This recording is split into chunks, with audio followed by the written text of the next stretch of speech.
Hi, I'm Dr. Luana Marques, and this is our webinar series at Harvard Medical School designed to talk about regulating emotions and building resilience in the face of a pandemic. Today, we're going to be talking about charging up and staying connected. First, we'd like to spend a second to thank Harvard Medical School for their leadership, in particular, all of those folks listed here in the slide who came together to ensure the medical and physical health of our community in such a difficult time. In this webinar series, we are recording 4 specific webinars. The first 2 webinars, we talked about the role of anxiety and how anxiety is adapted up to a point. And we shared with you skills on how to slow down your brain so that your anxiety is not robbing your ability to act in a moment like this. Today, we're talking about charging up and staying connected. As things have changed very quickly, anxiety and depression is rising among Americans. There's lots of us who have either lost our jobs or are feeling insecure about our jobs. Here at Harvard Medical School, our research labs have gone dark. Our students were sent home, and our commencement has moved to online. These are definitely new times for all of us, filled with anxiety and depression and a sense of loss. Everything changing so fast. We really don't know what's to come. Today, I will invite Busula, who is a second-year neuroscience student at Harvard Medical School, to talk to us a little bit about her experience since the COVID-19 pandemic has changed her life. Busula, welcome to the webinar. Please share with us a little bit of how things have been for you. Thank you so much for having me. It's been really confusing. At first, it was that my lab was closing, then I had to move out of my dorm, and I'm from Nigeria, so like all my friends leaving kind of took away my social support system. And the craziest thing that happened was that the Catholic Church in Boston shut down. So that meant my daily routine of going to Mass and the community I had there was taken away from me as well. So it sounds, Busula, like things change so quickly that, at first you're sort of not sure what to do. I think you shared with me you had to find a new place to live, your family's far away. And then when the Catholic Church stopped having Mass, sounds like that moment was really paralyzing to you. Can you tell me a little more about that moment? That moment, I really felt like, wow, this is really bad. Like, this is such a bad situation. And it felt like something inside of me like broke a little bit because this was a big part of my life. And then I just responded by watching Netflix for the rest of the day. Makes a lot of sense. It sounds like that moment you needed to disconnect from the world and just sort of anchor on something that could give you a little bit of escape. And how long did you watch Netflix? How does that feel after a little bit? Tell me a little bit about that experience of sort of checking out and avoiding that reality, which quite honestly, many of us are doing right now, to watch that Netflix. I felt that it was really unproductive because I still had to finish unpacking my new apartment and I didn't get that done. And I noticed later on I was feeling really hungry because I forgot to eat. And so it wasn't really helpful. I still had to face everything I'd been avoiding. So thank you so much, Basula, for sharing this very difficult time with us. Basula is really not alone. Many of us, when we start to spin on our thinking, our emotions, sometimes we just get paralyzed. And then we engage on things like watching Netflix, which usually can be relaxing. But then if we get stuck there, it robs us an opportunity to re-engage in life. Like Basula is talking about preparing for her lab meetings. They're about to go virtual, sort of getting her meals done. So it sounds like she even started to feel hungry. She wasn't able to prepare her meals. She's really not alone. The reality is most of us, when we feel stuck, tend to actually be paralyzed and not do much. Today, we're going to talk about a skill that can get all of us a little unstuck when we find ourselves paralyzed like Busula. Based on the principles of behavior activation, we're going to learn skills called charging up. When I think about charging up, I think about the batteries of our car. Most of us know that the way the batteries of our car recharge is actually by driving. If your car is stuck at home for a long time and you get in and you try to drive, your batteries are dead. Our bodies are no different. The reality is often we need to spend energy to actually get energy. But that's very difficult on moments like this pandemic, when most of us are feeling overwhelmed, unsure what to do, and might find ourselves stuck watching Netflix, hungry and paralyzed. So what's important really is to do two things to allow us to charge up. First is to pay attention to our biological needs. And second, this idea of staying connected. Let's talk about our biological needs. There are three things, they're key to making sure we are charging our own batteries. The first is the idea of eating. Busula shared with us that she actually went hungry. She noticed that she was sitting watching Netflix, didn't prep meals, and was feeling hungry. She's really not alone. 62% of us are going to actually change our eating habits when we're stressed.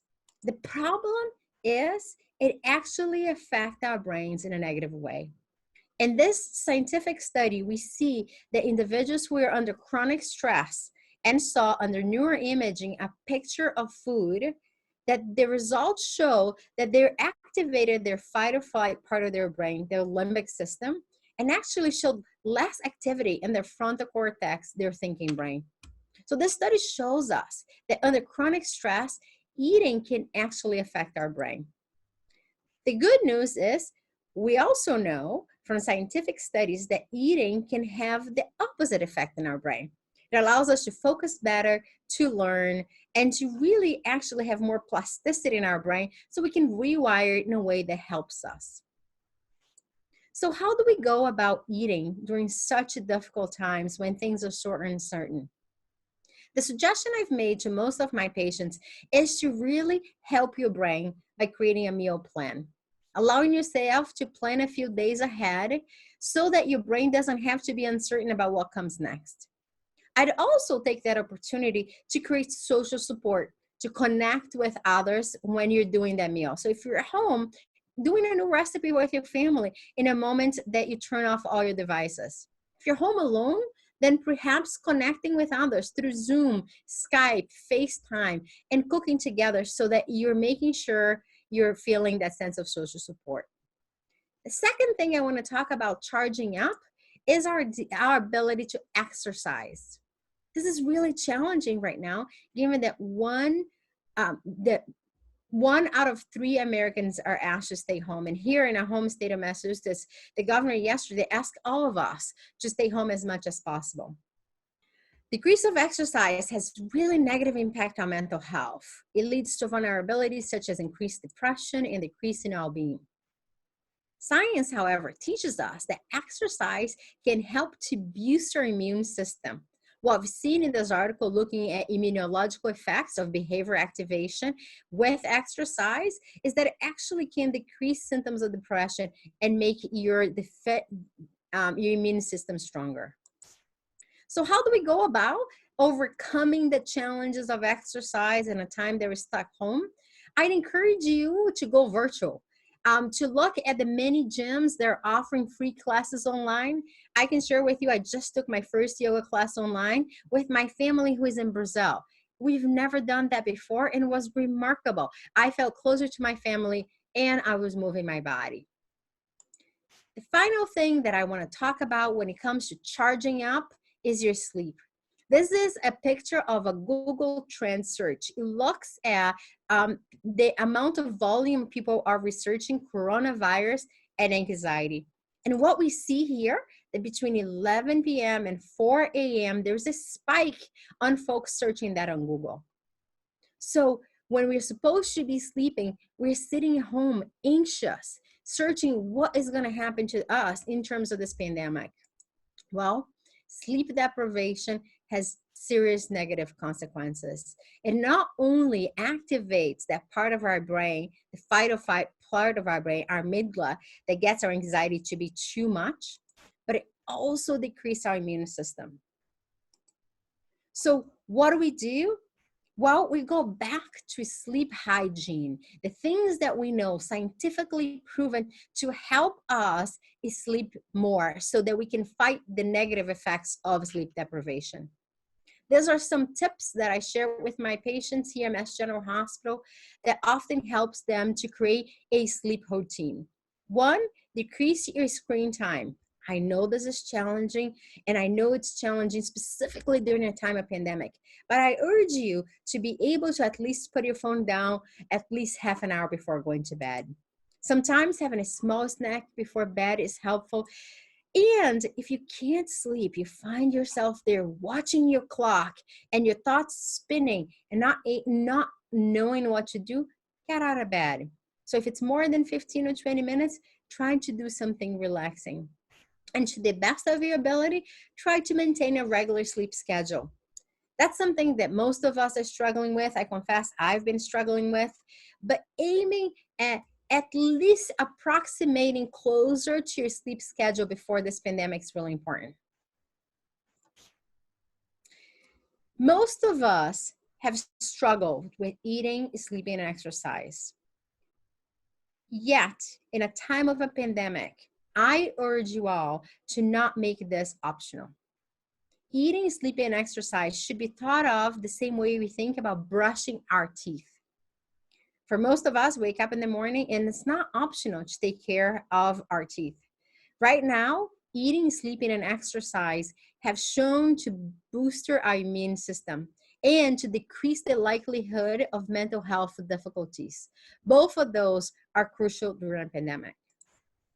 I want to bring back our guest, Busula, to hear from her how the steps on eating, sleeping, and exercise to charge up. How do they sound to you, Busula? These all sound really great. As someone who studies neuroscience, we focus a lot on how behavior can affect our brain and how our brain affects our behavior. So hearing about all the research that's been done on the necessity for eating, sleep, and exercise, I think, is motivational to keep engaging in it, and especially because it can help to bolster immune systems during this challenging time. But one difficulty I have with doing that is like now the gym is not open anymore and my friends are not around. So I'm missing that sense of like accountability. Yes, Basula, I think a lot of us are feeling that way, that accountability is not there. And in also like, how do we stay connected, right? The way that we stay connected before was by going to the gym with friends and have that body system. And it sounds like for you, that has been really challenging right now. And I can tell you, you are not alone. Many of us are having trouble staying connected. In fact, given that most of us are home, some celebrities have gone on to share their struggle with actually staying around alone in social isolation. I want to take a second and share with you what Serena Williams have posted about her own anxiety about staying home. Talk about my experience with Corona. It started out with me feeling like, oh, it can't really affect me. And then suddenly Indian Wells was canceled. And I was like, oh, okay, that's weird, but I have a little time off and I'm going to enjoy that time off. And that one cancellation led to another and it led to another. And then it led to all this anxiety that I'm feeling. And I'm just like, now I've been social distancing for actually a really long time, for probably like 2 weeks now. But every little thing makes me really crazy. And by anxiety, I mean like I'm just on edge. Anytime anyone sneezes around me or coughs, I get crazy. And I don't hang out with anyone. So when I say anyone, I mean my daughter. She coughed and I got angry. I gave her a side eye. I gave her that angry Serena. And then I got sad. I was like, is she okay? Is there something wrong with my daughter? Like, is there anything I can do? And I just don't know what to do. So instead of being relaxed, I'm really under a ton of stress. As we can see here, I'm really touched by Serena Williams' ability to normalize for all of us that this experience of anxiety is happening for all of us.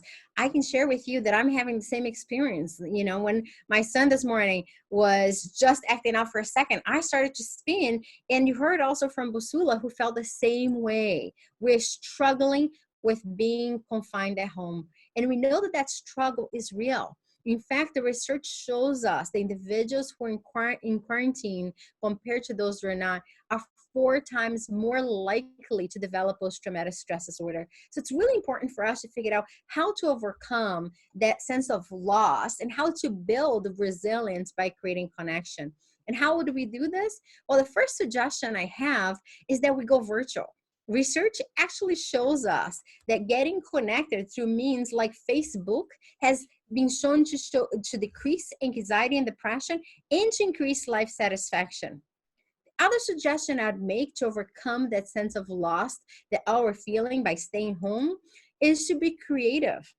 In Italy, we heard people really spending, going to their balconies and singing together. In Brazil yesterday, in the city that my sister is, many of individuals took a moment to come to their windows and clap in appreciation for our doctors and our first line responders. We also have an abundance of classes online. They're free, or folks doing musicals online. So really, research shows us that we can buffer by creating that connection. Busula, how does that sound to you? You were talking a little bit about sort of feeling disconnected, and we heard from Cyril and Williams feeling very similar. What are your thoughts about this? It makes me feel less alone to know that other people are also struggling in this way. And it kind of encourages me to reach out to people and tell them, hey, this is what I'm going through. How are you doing? That's wonderful. It sounds like it really breaks down that ability of feeling disconnected. It normalizes it. It makes you want to connect more with others. And I think, Basula, you shared with me before this webinar that you actually installed Facebook back on your phone. Is that true? Yes, I re-downloaded Facebook a couple of days ago because I felt like this was one way to kind of like see what other people are doing. Like before, I just walked down the hall in my dorm, but now I actually have to like go on Facebook and be scrolling to see what people are doing. Well, that's great, Basula. I was totally disconnected from Facebook myself, but found myself going back there and getting messages from friends who I hadn't talked in a long time, checking on how I was doing, checking on how they're doing, learning that some of them have had children I didn't know. So it really has made me feel more connected as well. I want to really thank you, Basula, for sharing your story with us and really for doing something remarkable to our community. I think what you did today is really be of service to our community, to be able to share your stories in and how you might be overcoming them is really amazing. And research actually shows us that helping others, helping our neighbors, volunteering, doing what Basula did today and what Serena did on social media really is a buffer against mental health concerns. So I want to finalize by some key take-home messages. Today we talked about this immense loss and sadness that all of us experiencing when our world changed so quickly. We talked about the idea that for us to spend, we needed to spend energy to get energy, that our bodies are like the batteries in our car. And sometimes that's really hard when we're feeling stuck, like Busula, when she found herself stuck in front of Netflix. But there are solutions. We talked about eating regularly, exercise, sleep hygiene, staying connected. That those 4 things really had significant effects on our immune system and our emotional resilience. I want to finalize by thanking HMS again for their leadership here and bringing these webinars to you. We want to provide you with some additional resources which will be available in the resources page of this webinar page. The coronavirus link for Harvard Medical School is an incredible source of information, of reliable science-driven information. Anxiety and Depression Association of America also has incredible resources, not only for professionals, but also for our consumers. And finally, I want to share with you an app called Immunity that's about to be released. We got a sneak peek at it before it's released, and use the skills that we talked about here, science-driven skills to build the immune system, and it's designed in such a way that you can connect with others and you can see what other people are doing, even in the isolation of their home, to keep themselves strong through this time. I want to thank again all of you for watching, and feel free to connect with us in this very difficult times. Thank you.